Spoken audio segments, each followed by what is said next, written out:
Celebrations into the Lunar Year of the Dragon has come to an end over the weekend.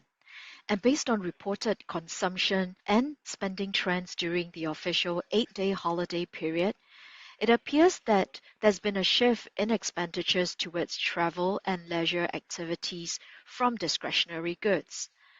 This shouldn't come as a surprise given that, it is a trend that was obvious in 2023. Hey Angela, we had chatted about a potential uptick in China's retail sales growth in January and February late last year. And recall that my view was that even if an uptick comes true, particularly versus December, it may not be enough to dissipate the risk of lower than expected retail sales growth in 2024. I have to admit, so far, I'm less overwhelmed about the spending numbers that I have seen to date, particularly since it does seem like spending on discretionary goods, the growth on a year-on-year basis. There were cities with low single-digit numbers, and this does seem to suggest that spending patterns have been really mixed in terms of goods. Are there any interesting findings, when it comes to travel? Because we've seen actually very strong travel numbers reported by the media, and really would like to hear your thoughts on that. I agree with you about weak per head spending sentiment. Chinese people traveled mostly by car and they prefer traveling in smaller cities. Chinese government estimated to see 9 billion cross-regional travelers during this 40-day annual travel rush period, meaning that the whole China population should travel more than 6 times during the period. That means people go to their hometown first, then start moving around from there. Also, we learned that from the on-the-ground checks that migrant workers in China left on holiday visits to their home provinces earlier than usual because relatively few jobs were available.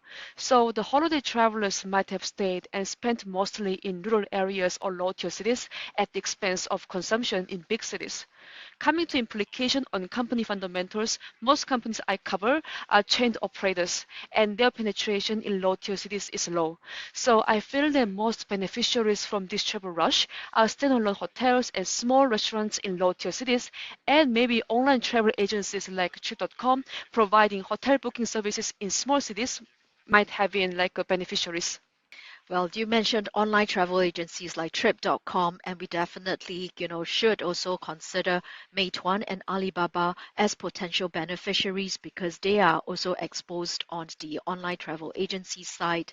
And 9 billion, the 9 billion travelers out there, I can only imagine that Alibaba's AMAP will be in a very strong position to monetize on the mobility that went through during the Lunar New Year holidays. Now, I guess, worth noting, Douyin seems to also be making inroads into the online local services arena, and we've seen them actually posting very strong year-on-year growth numbers. So it does seem like competition, on that front is going to remain intense through 2024.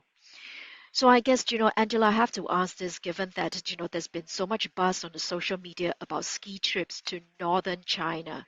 So does that mean that, back in the south, Hainan tourism and duty-free retail sales, how did they do then, during this Lunar New Year holiday? They did pretty well. Northern Chinese people still kept going to Hainan to take shelter from the cold. Price of direct flights between Hainan and other key cities in China jumped so much that travelers had to take connecting flights.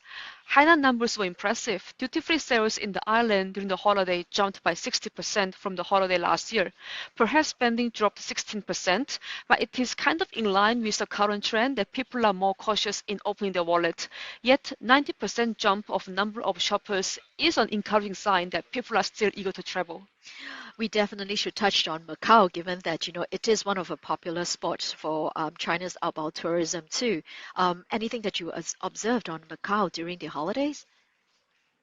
To mention briefly, in Macau, the city was packed with tourists, having 47% more tourists than the October Golden Week last year. October was the record month for Macau's gross gaming revenue after pandemic, and February this year could be even stronger than that, despite the month having fewer days. Let's await the numbers as we go into the results season in March. Thank you, Angela, and thank you for watching.